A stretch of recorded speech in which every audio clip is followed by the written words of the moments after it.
Get everything you need for your next job without the hassle at AquaBluMosaics.com. We carry everything from high-quality pool tile, porcelain pavers, grout, fire and water features, and everything in between that you need to get your project done and put some money in your pocket. A literal showroom in the palm of your hand, we are the most powerful tool any pool contractor can have in their pocket. Become an Aqua Pro and save money on every order, get free samples, and have full access to our unmatched customer service. Easy to remember, hard to forget. Visit AquaBluMosaics.com.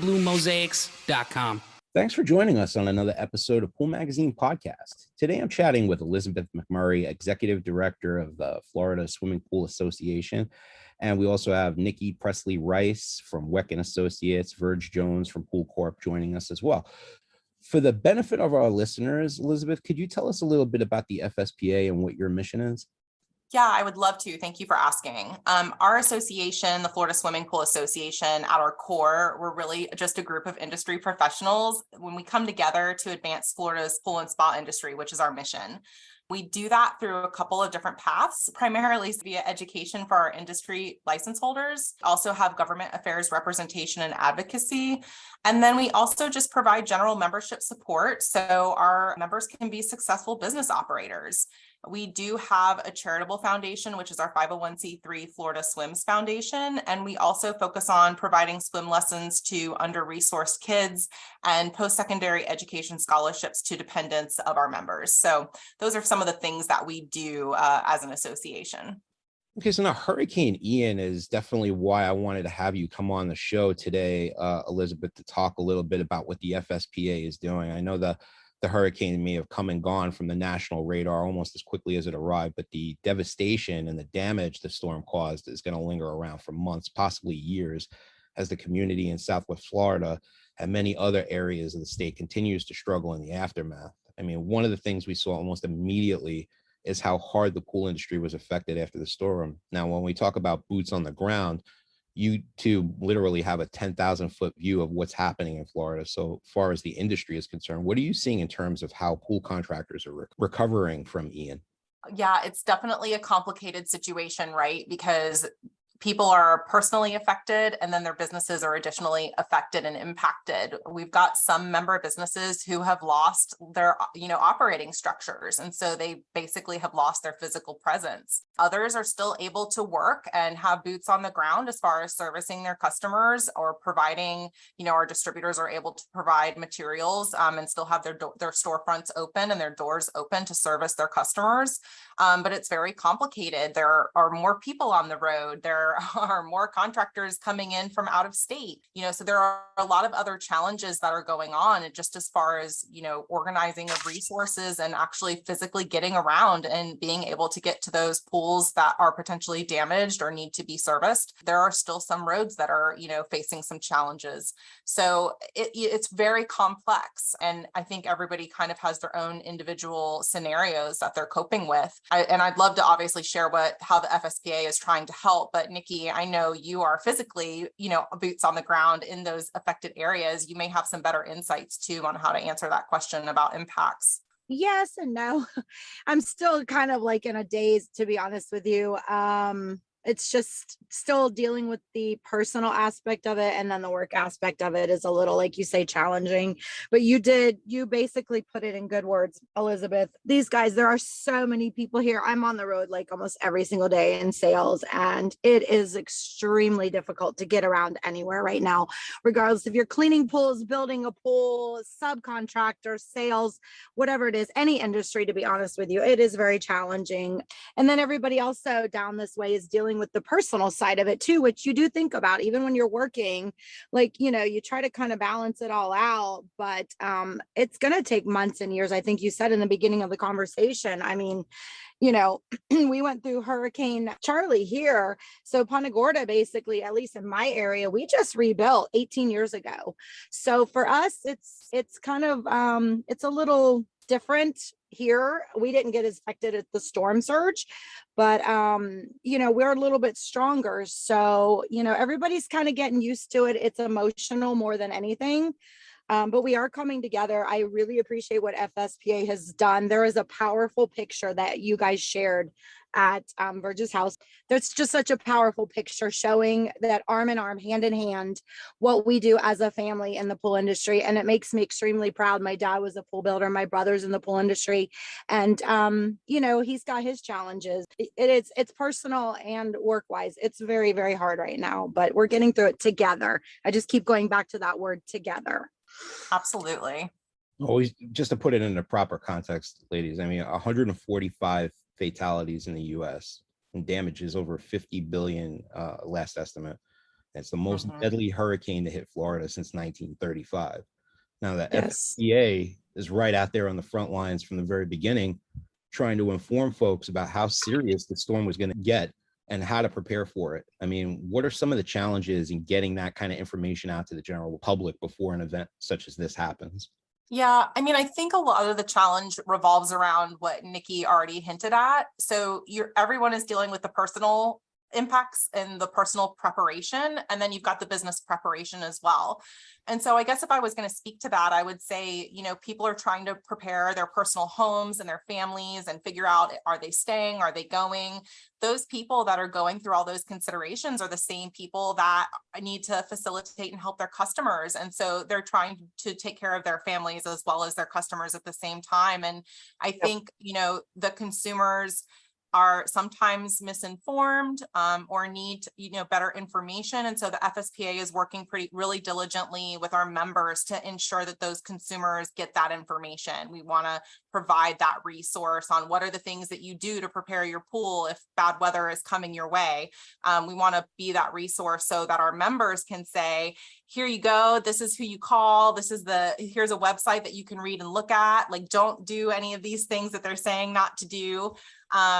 Ensuring that they follow the right procedures to prepare their pools themselves in the instance of, that being the scenario.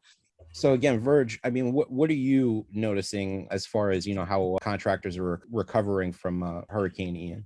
Most of them are dealing with, they're not panicking. They're not in emergency mode. They're taking care of things one at a time. Some of them are being proactive and they're, I guess, taking advantage or opportunity to doing more business and cleaning up cages and stuff like that.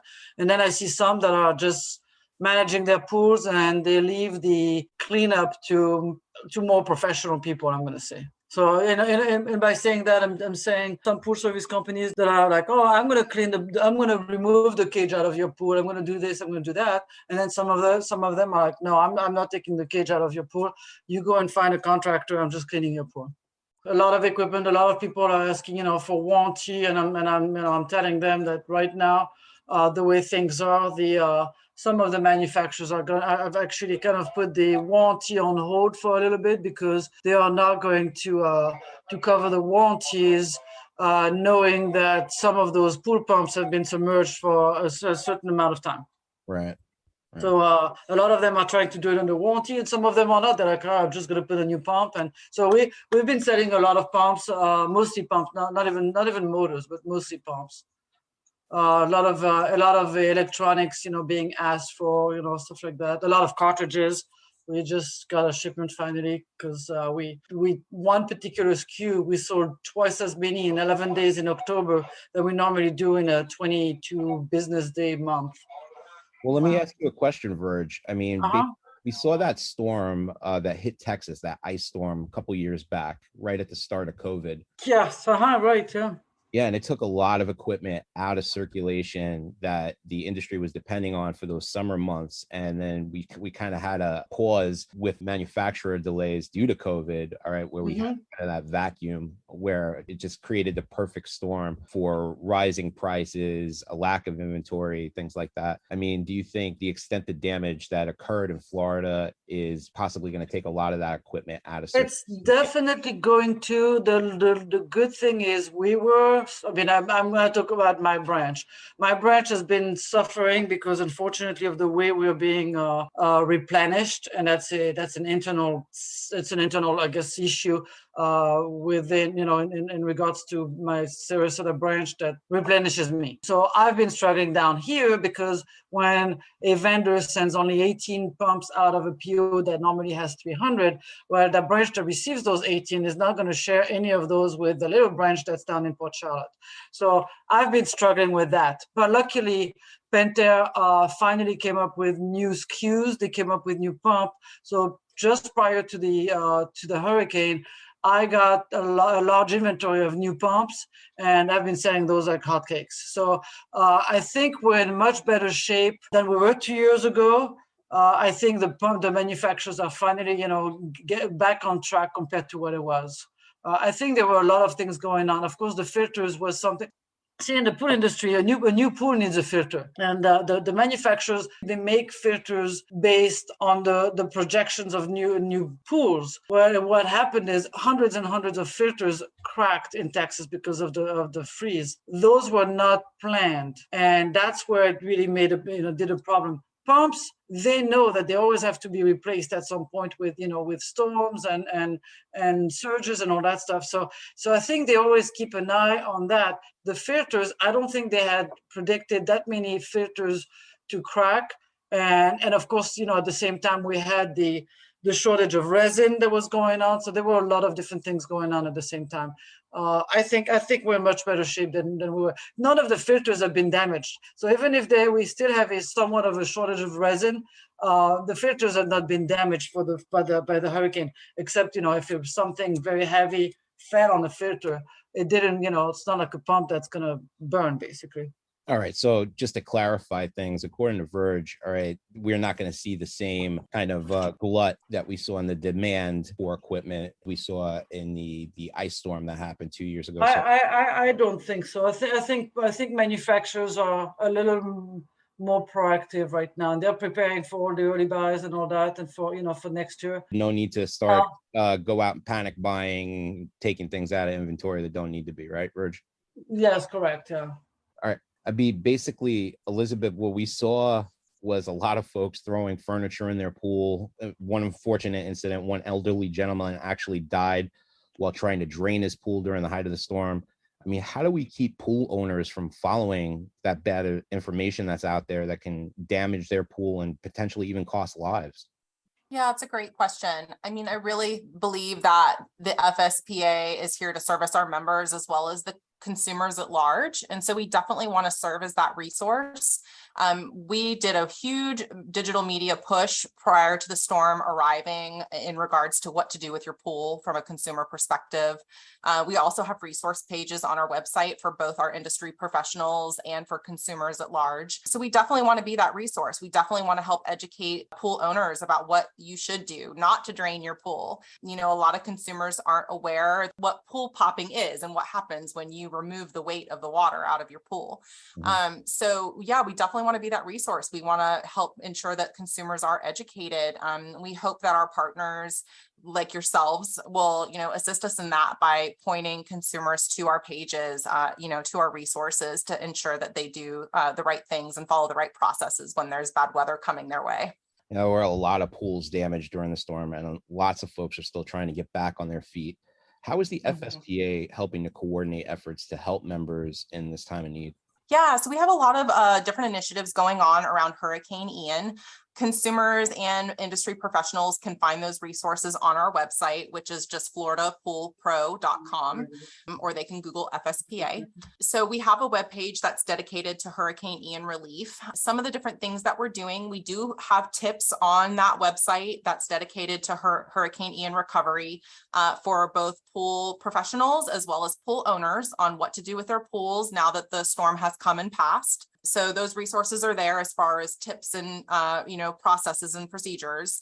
Additionally, we are trying to coordinate efforts from different industry members towards our industry members that were impacted. So basically, if you are able to donate labor, time, supplies, any type of inventory or materials that might help a fellow industry member, there is a form that you can complete on our website. And then if you're one of those members who needs those supplies, who needs labor, who needs someone to come and help them with cleanup, you can also let us know that you are in need, and we will help connect you to those who are donating. And then the other big thing, we do have a list of other resources, different both personal and business resources, such as the U.S. Small Business Administration has a disaster loan. There are different disaster contractor network that they can get engaged with, how to file a commercial insurance claim. So we have a bunch of different resources on the website. But above and beyond that, we've engaged our Florida Swims Foundation. And so we are fundraising for grant money directly for our members. So those member businesses can apply for recovery grants.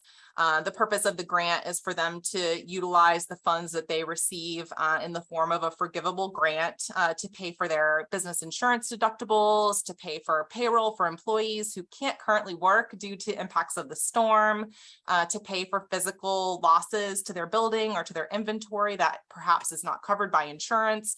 So things of that nature. So we're kind of trying to be holistic in our approach, help people to help themselves, help people by fundraising on their behalf and distributing money, and then additionally continuing to be that resource for both the consumers and the professionals in the industry. Well, that's great, Elizabeth. If anybody's interested in participating or helping out, certainly follow one of those suggestions. We'll be posting a lot of the links to those resources in the podcast and in the article that we'll be writing. So I think a great way to wrap up this conversation is, just to talk about what the outlook looks like moving forward for Florida. It's tricky, right? That's a great question. I definitely think in areas that were impacted by the storm, it's going to be a challenge. However, I will reflect back on what Nicki said earlier in the conversation, which is just that we are a family. And I will say I've worked in many different industries, but with I guess it's like almost 9 years of industry experience now, I can say that there is no industry that comes together the way the pool industry does. So I definitely know that our members are going to be providing resources and help and assistance to those that are impacted, and we will bounce back together no matter how long it takes. I would say overall, if you're looking at a bird's eye view of the entire state, we're going to continue to see growth. I don't think it's going to be the crazy growth that we saw in 2020 and 2021 when COVID had everybody, trapped in their homes, and everybody was very reflective about their wish list for, how they would survive a pandemic. So I don't think we're going to continue to see, the 20% increases year over year on pool permits being pulled, but we are still seeing very steady growth in the industry. So I think it's going to continue to be a very stable and growing industry for our state. I will have to ditto exactly what Elizabeth said. She worded it perfectly. Thanks, Nicki. But yes, I agree with you. I think it's going to kind of level out. I think it's going to be steady. I think the builders are still going to be okay. Remodels, that type of thing with everything and the damages, that business will stay strong. But yeah, the growth probably will do a little bit of a slide or just level out basically. I think for the next year, the people that were maybe thinking moving from another state to Florida, some of them might hesitate a little more, but past 1 year from now, people will have forgotten about this storm, people that were not in Florida, and they'll be like, oh, we're moving to Florida. I don't think it's going to slow it down a little bit, the move from other states. Right. But people are going to continue to come to Florida one way or another. It does that every time we have a big storm. People are going to, I'm going to wait, and then they come anyway. So that particular perspective of growing the industry, whether it's housing or whether it's swimming pool, I think it's going to just have a slight slowdown for a year. But at the same time, because like Nicki and Elizabeth said, all of the damaged pools, especially down in the Sanibel and Fort Myers Beach and all of that needs to be repaired and needs to be replaced. I'm seeing it at the branch. We have contractors from from Sanford, from other counties coming, and I'm like, well, everybody's coming out of the woodworks here, it's crazy. So some of them, they're definitely taking advantage of the situation. And that's a little bit scary because sometimes some of them have asked me some questions, and I question whether they really know what they're doing. But and there are also a lot of homeowners that are going to be taken advantage of. That's the part that bothers me with what's going on right now. It's all of those homeowners not knowing what to do. Now, as far as you were asking, about how do we pass the message to people when there's a hurricane and what to do? I don't know about you, but I hardly ever watch live TV. On September 28th was probably the one day that I watched the most TV in this past the entire year, because we're all glued to the screen to see where this thing was. So I think that when we have all of the medias talking about what to do with their house and all that, I think that's who we need to contact and tell them, do not drain your pool, do this and do that. That these people, like whether it's ABC, NBC, Fox, all of those people, we need FSPA, I think, needs to contact them and pass that message. Definitely agree with you, Virge. I definitely think we can do and work with media partners in the future on, statewide press releases and try to get them to pick that up as something to include in their news coverage, certainly. Because I've seen a lot of posts on Facebook, people asking, "Oh, I was told to empty my pool." You read the craziest thing on social media.